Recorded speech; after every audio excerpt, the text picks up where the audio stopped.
Session बढ़िया था। वो फ्राइडे के लो से अच्छी खासी अच्छे क्रिटिकल जोन से घूमे और बढ़िया तरीके से घूमे। कल हफ्ते की शुरुआत अच्छी थी। हाँ, ये था कि सेकेंड हाफ में चर्चा हो रही थी कि कन्विक्शन नहीं है कि रेजिस्टेंस बैंड्स के ऊपर दोनों निफ्टी 50 हो, निफ्टी बैंक हो, रेजिस्टेंस R1 जो स्पेसिफाइड था वहीं आके रेस्ट करे और वहीं से थोड़ा बहुत कूल ऑफ हुए। फिर ऐसे में पोजीशन कैसा दिख रहा बाजार, क्या करना है? आज एक्सपायरी का दिन है भाई साहब। जय गुड मॉर्निंग आशीष। देखिए, दो प्रश्न हैं आज के लिए और एक, क्या हम रिवर्सल में अब किस तरफ जा रहे हैं जो आपने 50 डेमा से रिवर्सल लिया, क्योंकि कल वो जाके 10 और 20 डेमा पे थम गया। और दूसरी बात कि ये एक्सपायरी आज की, ये वीकली कॉन्ट्रैक्ट की एक्सपायरी इस पुल बैक में रिवर्सल में अपना रोल क्या अदा करेगी। देखिए आशीष, मैंने कल क्लियरली कहा था कि टिल द टाइम 25,589 और 666 नहीं क्रॉस हो रहा है मैं लॉन्ग नहीं करूँगा। इंट्राडे में I mean level to level कुछ 40-50 पॉइंट का स्विंग अगर आपको खेला है that's something different, but positionally not. हम उस लेवल को क्रॉस नहीं कर पाया, यानी 50 डे से रिवर्सल आके रेस्ट ले गया 10-20 पर। बैंक निफ्टी एक ही जोन में, एक ही क्लस्टर में फंसा रहा, एक छोटे से रेंज में, टाइट रेंज में, कोई ट्रेड नहीं दिया इसने।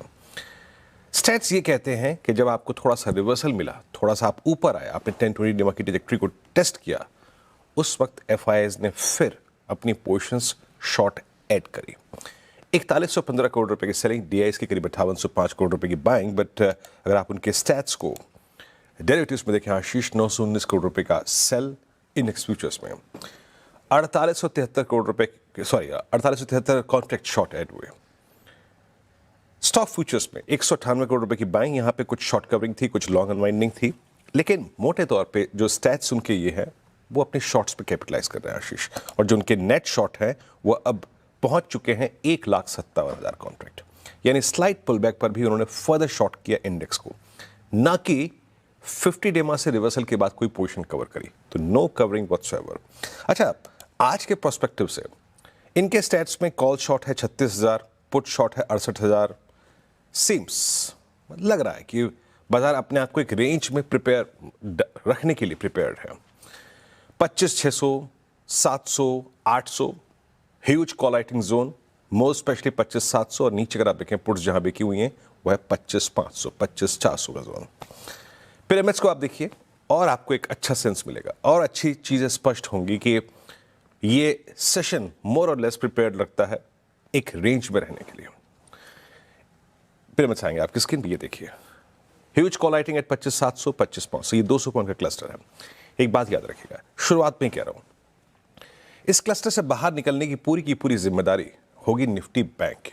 उस पर मैं आऊंगा कुछ देर में, उसके लेवल्स मेंशन करूंगा, बट कैसे अप्रोच करना है। देखिए, मेरा क्लियर व्यू है, टिल द टाइम ये RS1 का क्लस्टर नहीं निकल रहा है, for more aggressive traders it's a sell on rise, जब तक ये RS1 की ट्रेजेक्टरी नहीं निकल रही है। हाँ, 651 अगर कटे, याद रखिएगा, और उधर बैंक निफ्टी अपने RS1 को क्रॉस करे, then a scope for a swing towards 25,698, 744 and 783 ये उत्पन्न होगा, ये आएगा, ये स्क्रीन पे विजिबल होगा। बट याद रखिएगा, कल निफ्टी आई थी 2.5% ऊपर था, बट वो थ्रस्ट नहीं था इंडेक्स में। क्यों? क्योंकि निफ्टी बैंक मिस कर रहा था।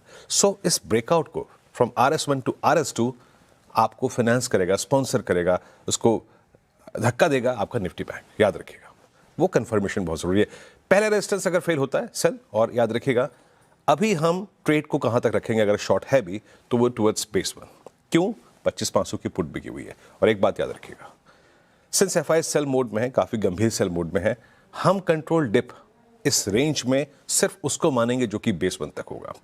इन एनी केस अगर आप वायलेट करते हैं 473, then again fear of collapse towards 50 DEMA, जो कि बेस 2 में मेंशन है, वो आएगा, and trade accordingly. Nifty bank कल रेंज में रहा। पिरामिड्स को जब आप देखेंगे ना, तो एक चीज आपको अच्छी लगेगी जो मेरे को भी इंप्रेस करके गई, कि 58,000 पे जो पुट बिकी हुई थी उसके पैरेलली इन द मनी 58,500 की पुट भी बिकी हुई है।